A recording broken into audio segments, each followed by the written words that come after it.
Do you know one of the superpowers you get when you start doing all the internal work and you start ignoring all the fucking external bullshit?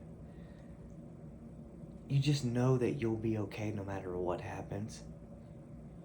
You know, a lot of you guys live in fear. You like worry, like, oh, the next paycheck, and like, what if my job does this, or if like the economy, or like my chick, dude.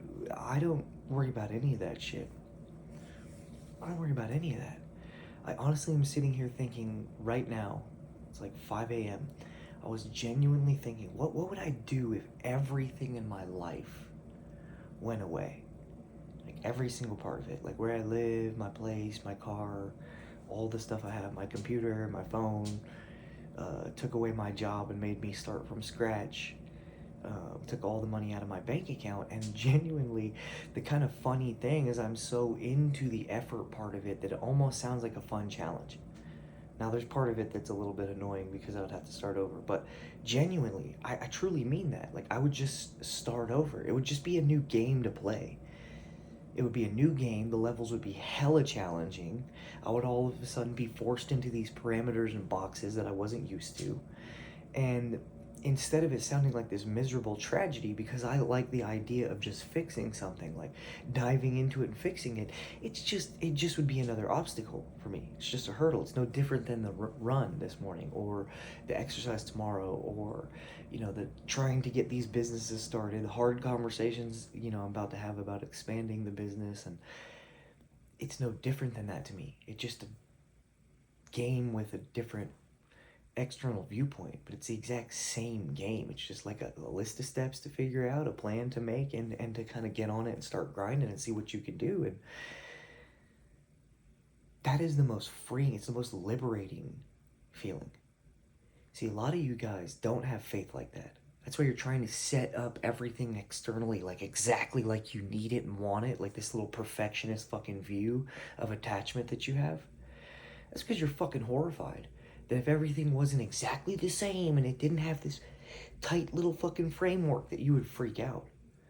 So get to where you do internal work with no result in mind, and you do hard shit that's genuinely just to accomplish it, just to get it the fuck done, just to show yourself what you're capable of and what you can do.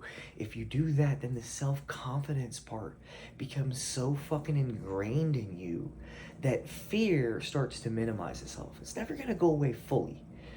The one thing I can't get rid of is like, I do have the fear of like, what if something happened to my kid? That's one that plagues me every fucking day because I love him so much. I haven't fucking become truly detached from the idea of like, that I need him in my life to feel good. So we all have attachments. You just try and minimize them. So just try and make that little mindset switch, right? Like, start doing the internal work, not to set up everything exactly how you need it, to become a person that realistically doesn't need everything to be exactly the way that it always is, the way that they want it to be, need it to be. Yeah, you're gonna go for some of the results, but again, just understand what I'm saying. That's the true goal, is to get to a point to where you don't really give a fuck what happened. That's serenity. It's like accepting the things you cannot change, changing the things you can. It's an arduous process, fucking killing it, and trying to fucking do everything you can, controlling every little piece of it that you can. Self-talk, physical fitness, diet, all the things we talk about with the physical body. Spiritual connection. You control all those. But then when it comes to the external shit, just let it fucking roll the way it's supposed to roll. Don't matter. Just fucking recalculate from there. Something happens. Okay. Comma, and just make a plan to execute on it and fucking change what you can. You go right back into the game that quickly. Instead of sitting there and lamenting like everyone does. Right back into the game. I'm just going to play this new game. It's going to be fun as fuck. I've never even seen this game before. It's exactly what you guys are asking for when you play fucking video games. I need new levels that are harder. Yeah, so treat your life like that.